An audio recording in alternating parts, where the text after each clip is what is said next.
Episode की शुरुआत में हम देखते हैं कि हान जिंग एक घर में होता है और उस जगह को ठंडा रखने के लिए उसने चारों ओर बर्फ की बोरियां रखी होती हैं।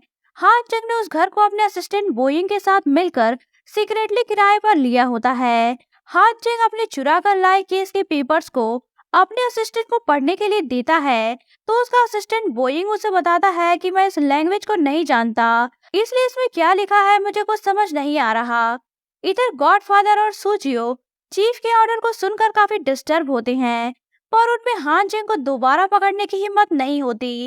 इसलिए सूजियो डिसाइड करती है कि वो लोग सिटी को छोड़कर चले जाएंगे।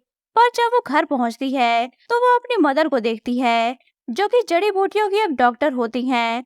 वो बहुत मेहनत और मुश्किलों से लोगों की हेल्प करने के साथ ही साथ अपना घर भी चला रही होती हैं। उनका हार्ड वर्क देखकर सूजियो डिसाइड करती है कि वो अपनी जॉब और सिटी छोड़कर कहीं नहीं जाएगी, बल्कि वो हान जंग को पकड़कर प्रमोशन लेगी और पैसे कमाएगी। नेक्स्ट डे वो ये बात गॉडफादर को बताती है, तो वो हैरान होने के साथ ही साथ गुस्सा होते हैं और कहते हैं कि एक रात में ऐसा क्या हो गया जो तुम मौत के मुंह में कूदने की सोच रही हो। पर सूचियो किसी तरह उन्हें भी समझा बुझा कर एग्री कर लेती है। फिर वो दोनों देर रात तक पूरे केस को स्टडी करते हैं, तो उन्हें पता चलता है कि की कंट्री की पोएट्री में दूसरे प्लेस का जो नाम मेंशन किया गया है वो विलो फ्लावरिंग हॉल है।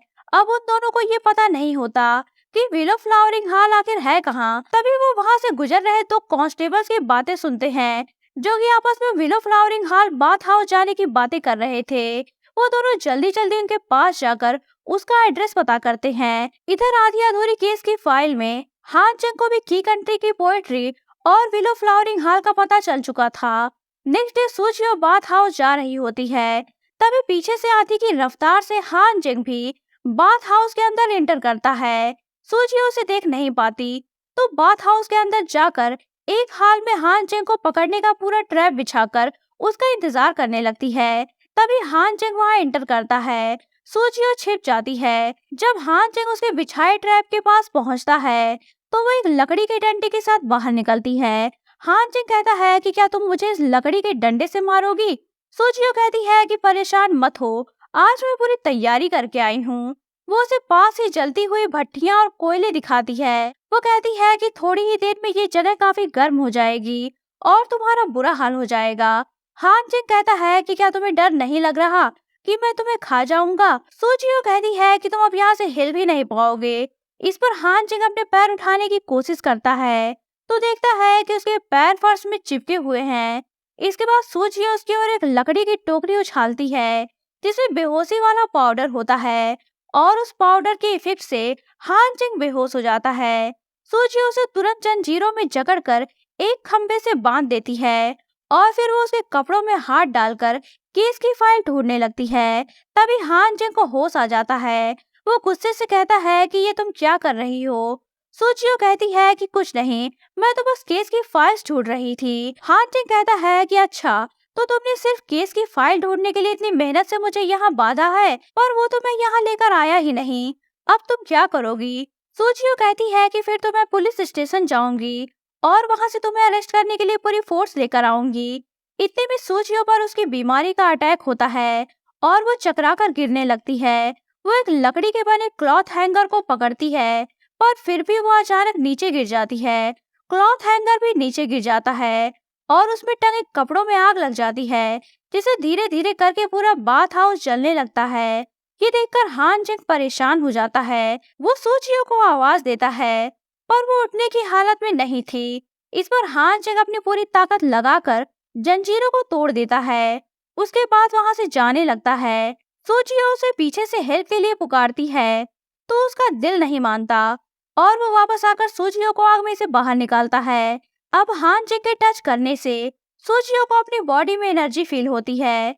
हान जिंग उसे उठाकर उस जलती हुई आग से बाहर निकालता है। वो उसे लेकर सेकंड फ्लोर से नीचे एक छत पर कूद जाता है। अब सीन ये होता है कि हान जिंग नीचे गिरता है और उसके ऊपर सूचियो। यहाँ सूचियो हान जिंग की बॉडी के टच में आकर काफी एनर्जेटिक फील करती है। उसे गर्माहट का एहसास होता है। वो उसे अच्छी तरह से पकड़कर चिपक जाती है। उसके इस बिहेवियर से हान जिंग काफी डिस्गस्ट फील करता है और सूचियो को एक ठरकी लड़की समझता है। वो सूचियो को उठने के लिए कहता है, तो सूजियो खुद को बेहोश प्रिटेंड करने लगती है। इस पर वो खुद ही उसे खुद से दूर करता है और कहता है कि तुम उठ क्यों नहीं रही थी। सूजियो कहती है कि मैं बेहोश हो गई थी। हानजिंग कहता है कि नाटक मत करो, मुझे सब पता है कि तुम होश में थी। इतना कहकर वो जाने लगता है। सूजियो उसे रोकने की कोशिश करती है, पर हानजिंग उसकी साजिश समझ जाता है और उसके हाथ में मौजूद बॉम्ब को छीनकर फेंक देता है और वहां से चला जाता है। सूजियो उसे ढूंढने की कोशिश करती है, जिस पर रास्ते में उसके एक ड्रम ले जाते हुए कैरेज वाले से टक्कर हो जाती है, जिस पर उसका आईडी बैच वहीं गिर जाता है, जिसे कैरेज वाला बंदा काफी सस्पिशियस तरीके से उठाकर देखता है। इधर शाम को सूजियो घर पर अपने एक फ्रेंड वान के साथ होती है। वो उसे बताती है कि आज मैं किसी से मिली थी जिसको टच करने से मेरी बीमारी बिना किसी मेडिसिन के ठीक हो गई थी। इस पर उसकी फ्रेंड वान कहती है कि जरूर वो कोई लड़का रहा होगा और तुम्हें उसे प्यार हो गया होगा। वो सूजियो से उस लड़के का नाम पूछने लगती है और कहती है कि तुम्हारी मुलाकात उससे कैसे हुई थी। उसके सवालों से परेशान होकर सूजियो अंदर चली जाती है। थोड़ी ही देर में गॉडफादर उसके घर आते हैं और उसे बताते हैं कि जब बाथ हाउस में आग लगी थी तो उस मौके का फायदा उठाकर 3 स्टार वाले मर्डरर ने एक ऑफिसर की डेड बॉडी वहां फेंक दी है। ये सुनकर सूजियो शॉक्ड होती है। इधर चीफ बाथ हाउस से डेड बॉडी को बरामद करके फॉरेंसिक टीम के पास भेज रहे होते हैं। ऊपर से हानजिंग छुपकर ये सब कुछ देख रहा होता है। तभी वो देखता है कि बाथ हाउस में एक जगह एक नकाबपोश बंदा कुछ चेक कर रहा है। वो उसका पीछा करता है। दोनों में फाइट होती है, पर वो नकाबपोश बंदा उससे बचकर भाग जाता है। नेक्स्ट डे सभी पुलिस स्टेशन में डेड बॉडी के पास होते हैं। उस डेड बॉडी की हालत बहुत खराब होती है। उसके पैर और सर दोनों नहीं होते। यहाँ सभी ऑफिसर सोच रहे होते हैं कि वो मर्डरर इस लाश को कैसे छुपाकर लाया होगा। यहाँ सूजियो सोचती है कि जरूर वो किसी बड़े बॉक्स में छुपाकर इसे लाया होगा। तभी उसे याद आता है कि भागते वक्त वो ऐसा ही ड्रम ले जाते हुए एक कैरेज वाले से टकराई थी। कहीं वो ही मर्डर तो नहीं। इस पर वो डर जाती है कि उसने उस आदमी को जाने दिया। अगर यहाँ सबको पता चल गया तो ये सब उसे बहुत डांटेंगे। इस पर वो किसी को कुछ नहीं बताती।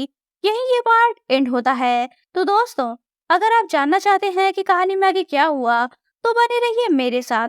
और अगर आपने अभी तक चैनल को सब्सक्राइब नहीं किया है तो चैनल को सब्सक्राइब करके बेल आइकन पर क्लिक कर लीजिए, ताकि आपको हमारे आने वाली वीडियोस की इंस्टेंट नोटिफिकेशन मिलती रहे। तो मिलते हैं नेक्स्ट वीडियो के साथ। तब तक के लिए take care and good bye.